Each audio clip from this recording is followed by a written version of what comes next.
আবারও স্বাগত জানাচ্ছি পিএইচডি টু এইচটিএমএল এবং রেসপন্সিভ ওয়েবসাইট ডিজাইন কোর্সে।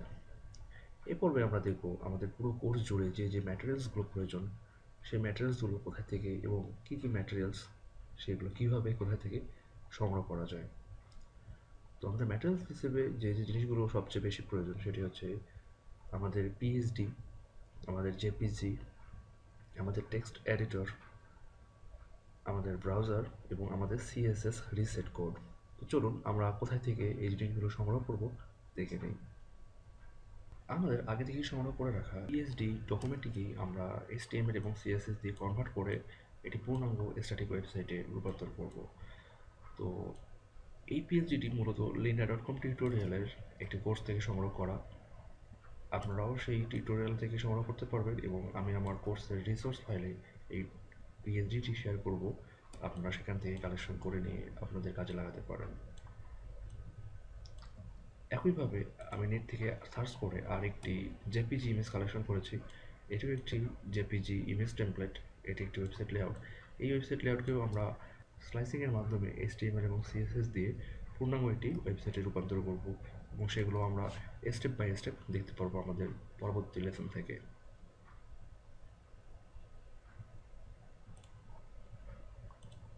এরপর আমাদের সবচেয়ে বেশি প্রয়োজন যে জিনিসটি সেটি হচ্ছে টেক্সট এডিটর। এখানে আমি আপনাদের সামনে শেয়ার করব আপনাদের সুবিধা অনুযায়ী এবং অভ্যাস অনুযায়ী আপনারা সেগুলোকে ইউজ করবেন। তবে টেক্সট এডিটর যেটা ইউজ করেন না কেন, কোডের ক্ষেত্রে সম্পূর্ণ সেম ফ্যাক্ট। তো প্রথমত আমি প্রিফার করব নোটপ্যাড প্লাস প্লাসকে। আপনারা notepad-plus-plus.org এই ঠিকানা থেকে গিয়ে ডাউনলোড পেজ থেকে আপনারা নোটপ্যাড প্লাস প্লাস সফটওয়্যারটির সর্বশেষ সংস্করণ থেকে ডাউনলোড করতে পারবেন এবং এটি সেইভাবে করে ইনস্টল করে নিতে পারেন। একইভাবে সাবলাইম টেক্সট এডিটর, এখান থেকেও আপনি সাবলাইম টেক্সট যে সফটওয়্যারটি সেটি ডাউনলোড করে ইনস্টল করে নিতে পারেন। অথবা আরেকটি সফটওয়্যার সেটি হচ্ছে অ্যাপটারা স্টুডিও। এটি একটি ফ্রি সফটওয়্যার, ফ্রি ফুল ভার্সন সফটওয়্যার, যা দিয়ে আপনি এইচটিএমএল সিএসএস সহ অন্যান্য যে কোনো স্ক্রিপ্টিং কোডিং এখান থেকে করতে পারেন।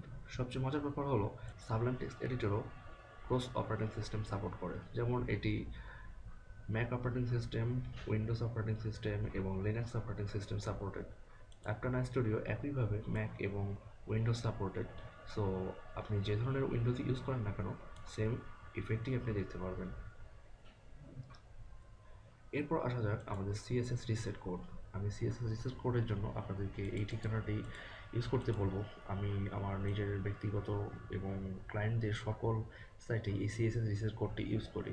এই সিএসএস রিসেট কোডটি ইউজ করে আমার এইচটিএমএল এলিমেন্টে যতগুলো বাই ডিফল্ট মার্জিন, প্যাডিং এবং অন্যান্য ইফেক্ট থাকে সেগুলো রিসেট হয়ে যায় এবং পরবর্তীতে আমি সেগুলো আমার নিজের ইচ্ছা মতো ইমপ্লিমেন্ট করতে পারি।